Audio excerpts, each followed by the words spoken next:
हवनीय दक्षिणाग्नि स्थापनम कात्यांशपुत्र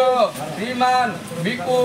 नन्नु कुमार से जडो पवित्र ग्रहणे विनियोग टेकु आस नहीं डाहण हाथ टेकु ऊपर आसब ऊपर टेक डाहण हाथ जडो पवित्र परम पवित्र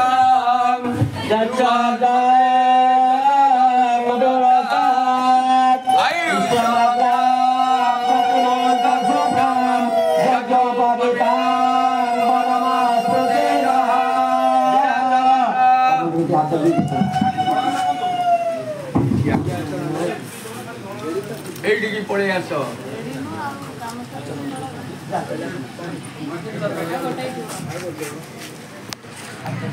बृहस्पति दशा जंगिरसा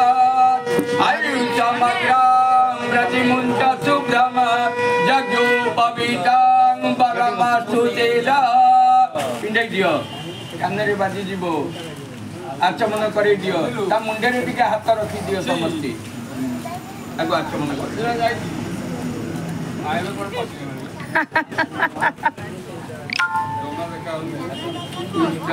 करी